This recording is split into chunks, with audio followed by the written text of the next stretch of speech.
India's largest digital media network SumanTV తో చేతులు కలపండి. ఫ్రాంచైజ్ ద్వారా లోకల్ మీడియా పార్ట్నర్ అవ్వండి. సార్ నమస్తే శాంతిరాజ్ గారు. నమస్తే విష్ణు గారు.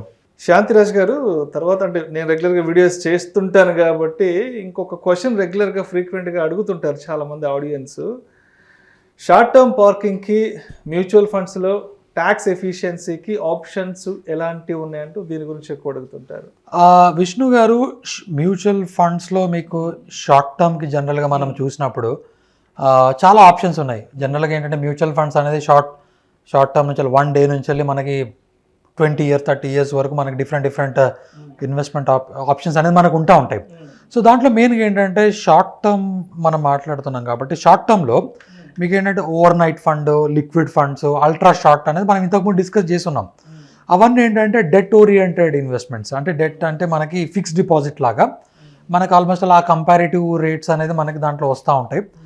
కాకపోతే దాంట్లో ట్యాక్స్ ఎఫిషియన్సీ అనేది మనకి పెద్దగా ఎక్కువ అనేది లేదన్నమాట. సేమ్ ఎఫ్డీలో ఏ విధంగా అయితే మనకి ఇంట్రెస్ట్, అంటే ఏ విధంగా అయితే మనకి ఇంట్రెస్ట్ వస్తుందో ఎఫ్డీలో అది మన ఇన్కమ్లో యాడ్ అవుతుంది. అండ్ మన ట్యాక్స్ బ్రాకెట్ ప్రకారం మనకి ట్యాక్స్ అనేది పడుతూ ఉంటుంది.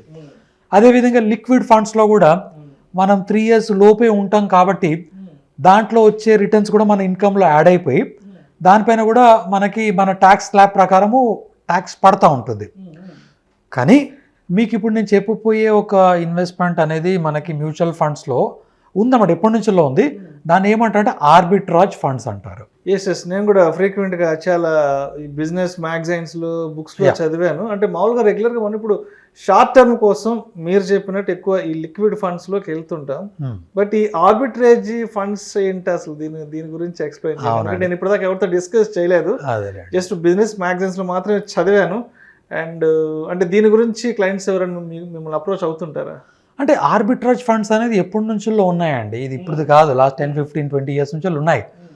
కానీ దీంట్లో ఏంటంటే ఆల్మోస్ట్ ఆల్ మీకు లిక్విడ్ ఫండ్స్లో ఏ విధంగా అయితే రిటర్న్స్ వస్తాయో ఈ ఆర్బిట్రాజ్ ఫండ్స్లో కూడా మీకు సుమారుగా అదే రిటర్న్స్ వస్తూ ఉంటాయి. అంటే 5 to 7% రేంజ్ మధ్యలో ఉంటుందన్నమాట.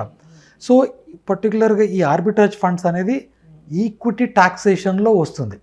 మెయిన్గా అది చాలా differentiation. So high tax bracket వాళ్ళు ఎవరైతే ఉంటారో వాళ్ళకి చాలా అడ్వాంటేజ్ ఇది. ఎందుకంటే నేను ఫస్ట్ చెప్తాను ఆర్బిట్రాజ్ ఫండ్స్ ఏ విధంగా మనకి అసలు యాక్చువల్గా దీని స్ట్రక్చర్ ఎలా ఉంటుందంటే, ఆర్బిట్రాజ్ ఫండ్ అనేది అప్ టు 65% ఆ పోర్ట్ఫోలియో అనేది మీరు మనకి ఈక్విటీ ఆర్బిట్రాజ్ ఉన్న దీంట్లో పెడతా ఉంటారు అనమాట. అంటే ఫండ్ మేనేజర్ ఏం చేస్తుంటాడు, ఇప్పుడు మనకి బిఎస్సి ఉంది సెగ్మెంట్, ఎన్ఎస్సి ఉంది సెగ్మెంట్, డెరివేటివ్ మార్కెట్ ఉందన్నమాట. సో లాంగ్ టర్మ్ ఈక్విటీ అనేది ఏంటంటే long term calls, long term stocks ఈరోజు కొన్న తర్వాత అది కొన్నాళ్ళు ఉంటారు. కానీ ఈ ఆర్బిట్రాజ్లో ఏం జరుగుతుందంటే మనకి ప్రైస్ డిఫరెన్స్ అనేది ఉంటుంది. ఈ బాంబే స్టాక్ ఎక్స్చేంజ్కి, నేషనల్ స్టాక్ ఎక్స్చేంజ్ ప్రైజెస్కి, లేదంటే నేషనల్ స్టాక్ ఎక్స్చేంజ్ మన ఎన్ఎస్సికి అండ్ మన డెరివేటివ్ మార్కెట్ F&O మార్కెట్లో ఆ పర్టికులర్ కంపెనీ ప్రైస్ అనేది కొంత మిస్ మ్యాచ్ ఉంటుంది. సో కొంత టైంకి, కొన్ని సెకండ్స్కి ఉండొచ్చు, కొన్ని మినిట్స్కి ఉండొచ్చు.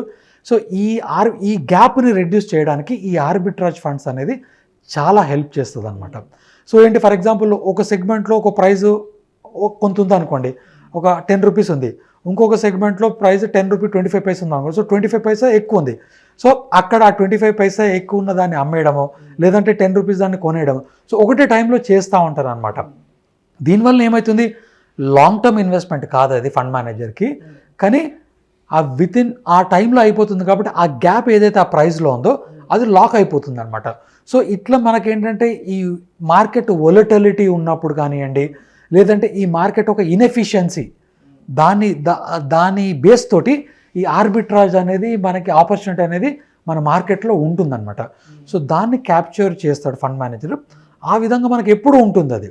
సో కాబట్టి మనకి ఆర్బిట్రాజ్ ఫండ్స్లో జనరల్గా ఒక 5 to 7% అనేది రిటర్న్స్ మనకి దీంట్లో వస్తూ ఉంటుంది. సో ఆల్మోస్ట్ ఆ లిక్విడ్ ఫండ్ లాగా. కాకపోతే ద బిగ్గెస్ట్ అడ్వాంటేజ్ ఏంటంటే ఈక్విటీ ట్యాక్సేషన్ అంటే ఎలా, లిక్విడ్ ఫండ్కి ఆర్బిట్రాజ్కి మెయిన్ డిఫరెన్స్ ఏంటంటే, లిక్విడ్ ఫండ్లో ఫర్ ఎగ్జాంపుల్ మీకు ఒక 1 lakh పెట్టారు, మీకు 5% వచ్చింది అనుకుందాం. 5,000 అనేది మీకు ఇయర్లీ వస్తుంది. ఈ 5,000 అనేది మీ ఇన్కంలో యాడ్ అయిపోతుంది. మీరు 30% బ్రాకెట్ అనుకోండి, స్ట్రైట్ అవే ఈ 5% పైన 30% పడుతుంది. సో 1.5% పోతుంది. సో మీకు వచ్చే నెట్ రిటర్న్ వచ్చేసి 3.5. ఓకేనండి. అదే మీకు ఆర్బిట్రాజ్ ఫండ్లో సేమ్ 5% వచ్చింది అనుకోండి, ఓకే, మీరు 6 months పెట్టారు లేదా 1 year పెట్టారు, ఈక్విటీ టాక్సేషన్ మీ ఇన్కంలో యాడ్ కాదు అది. ఈ 5% అనేది 1 lakh అనేది 5,000 మీకు గెయిన్.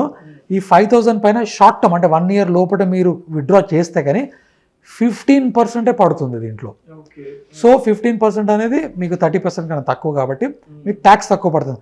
ఫర్ ఎగ్జాంపుల్ మీరు 1 year కన్నా ఎక్కువ పెట్టారు, మీరు 1-2 years షార్ట్ టర్మ్ అని ఉందండి, మీకు 1 year తర్వాత డబ్బులు కావాలి, మీరు ఆర్బిట్రాజ్ ఫండ్ మన వీడియో చూసేసి మీరు పెట్టారు, రిస్క్ లేదు, పెద్దగా రిస్క్ లేదు, ఎట్లా 1 year 1-2 years మీకు లిక్విడిటీ ఉంది, మీకు ట్యాక్స్ ఎఫిషియెంట్గా కావాలి కాబట్టి 1 year తర్వాత మీరు 1 lakh అనేది ఎంత అమౌంట్ మీరు 5 lakh పెట్టుకోవచ్చు, 10 lakhs పెట్టుకోవచ్చు. 1 year తర్వాత మీరు విత్డ్రా చేస్తే అది లాంగ్ టర్మ్ క్యాపిటల్ గెయిన్ కింద వస్తుంది అనమాట. So long term capital gain ఎలా ఉంటుంది, equity long term capital gain 1 lakh వరకు ఎగ్జంప్షన్, అంటే 1 lakh గెయిన్ వరకు ఎగ్జంప్షన్. 1 lakh అబోవ్ మీకు ఏదైతే రిటర్న్స్ వస్తుందో దానిపైన 10% పడుతుంది అనమాట. సో మీకు ఆల్మోస్ట్ ఆల్ ట్యాక్స్ ఫ్రీ లాగానే 1 lakh అబోవ్ ప్రాఫిట్ వస్తేనే మీరు 10%. So highest tax efficient short term ఇన్వెస్ట్మెంట్కి ఆర్బిట్రాజ్ ఫండ్ అనేది ది బెస్ట్ ఆప్షన్. కాకపోతే లిక్విడ్ ఫండ్ని కంపేర్ చేయలేము, దాని యొక్క అడ్వాంటేజ్ దానికి ఉంటుంది, ఆర్బిట్రాజ్ ఫండ్స్ అడ్వాంటేజ్ దానికి ఉంటుంది. సో మనకేంటంటే ఒక దాంట్లో ఎగ్జిట్ లోడ్ కూడా ఏముండదు, మీకు 3 months నుంచి వెళ్ళి 2 years వరకు టైం ఫ్రేమ్ ఎవరికైతే ఉంటుందో, మెయిన్గా కొంత ట్యాక్స్ బ్రాకెట్ ఎక్కువ ఉన్న వాళ్ళకి ఈ ఆర్బిట్రాజ్ ఫండ్ అనేది చాలా యూస్ఫుల్ అండి. అండ్ ఇది కాకుండా మీకు ఇంకొక ఫండ్ ఆర్బిట్రాజ్ కానీ ఇంకొక ఫండ్ ఎక్స్ట్రా నేను ఒకవేళ ఈ వీడియోలో చెప్పాలనుకుంటే ఈక్విటీ సేవింగ్స్ ఫండ్ అనేది కూడా మీకు మ్యూచువల్ ఫండ్స్లో ఉంటాయి. దాంట్లో ఏంటి మ్యాక్సిమం 35% ఈక్విటీ అలొకేషన్ ఉంటుంది, 35 to 65% వరకు ఆర్బిట్రాజ్ ఉంటుంది అనమాట. సో కొంత రిస్క్ ఎక్కువ ఉంటుంది, రిటర్న్స్ మీకు ఏంటంటే అరౌండ్ 8 to 10% రావచ్చు, 8% రావచ్చు, but equity taxation. So short టర్మ్కి మనకి liquid fund, overnight fund, ultra short term debt fund కాకుండా ఈక్విటీ టాక్సేషన్స్ తోటి ఈ ఆర్బిట్రాజ్ అనేది ఒక మంచి ఆప్షన్ అండి ప్రతి ఒక్కరికి. సో అదేవిధంగా మ్యూచువల్ ఫండ్ ఇన్వెస్ట్మెంట్లో వచ్చే రిటర్న్స్కి సంబంధించి చాలామంది నా కొలీగ్స్ ఆఫీస్లో అడుగుతుంటారు, విష్ణు ఇప్పుడు మ్యూచువల్ ఫండ్స్లో ఇన్వెస్ట్ చేశాక దానికి సంబంధించిన ఆ రిటర్న్స్, ఆ ఫ్రూట్స్ ఏవైతే ఉంటాయో అవి కంప్లీట్గా మన చేతుల్లోకి రావాలి, మనం తీసుకోవాలి అంటే అసలు ఎన్ని ఇయర్స్ హోల్డ్ చేసి పెట్టాలి మ్యూచువల్ ఫండ్స్ని? చాలామంది చెప్తుంటారు 15 ఏళ్ళని, 20 ఏళ్ళని, లేదంటే రిటైర్మెంట్ అని చెప్తుంటారు కదా. అంటే అట్లీస్ట్ మనం ఒక ఎస్ఐపి స్టార్ట్ చేశాక ఎన్ని ఇయర్స్ వరకు కానీ మనం హోల్డ్ చేసి పెట్టుకోగలిగితే దాని మీద వచ్చే రిటర్న్స్ని మనం పూర్తి స్థాయిలో ఆస్వాదించవచ్చు అంటూ చాలామంది అడుగుతుంటారు నా కొలీగ్స్ కూడా ఆఫీస్లో. మరి దీనికి అంటే విష్ణు గారు, ఇది మ్యూచువల్ ఫండ్లో ఏంటంటే మీకు ఒక టైం ఫ్రేమ్ అంటూ ఏం లేదండి. ఆ స్కీమ్స్ అనేది పర్పెచువల్, అంటే ఆ ఫండ్ లైఫ్ అనేది పర్పెచువల్, కానీ మన రిక్వైర్మెంట్ అనేది మనకు కొన్ని గోల్స్ తర్వాత టైం ఫ్రేమ్స్ ఉంటాయి. సో మీరు అడిగారు క్వశ్చన్ చాలా బాగుంది, ఇది చాలా మంది అడుగుతూ ఉంటారు ఎప్పుడు తీయాలి, ఎప్పుడు తీయాలి, ఎన్ని సంవత్సరాలు ఉండాలి, ఎన్ని సంవత్సరాలు ఉండాలి అంటే ఒకటండి, మనకేంటంటే మన రిక్వైర్మెంట్ బట్టి మనం ఫండ్ చూజ్ చేసుకోవాలి. మనం ఆర్బిట్రాజ్ ఫండ్ గురించి చెప్పాము, జనరల్గా ఏంటి ఇది 2 years బిలో ఆర్ 3 years వరకు ఆర్ 3 months నుంచి వెళ్ళి ఆ టైం ఫ్రేమ్. సో మీ దగ్గర మీకు 1 year తర్వాత మీకు ఏదైనా డబ్బులు అవసరం ఉండొచ్చు.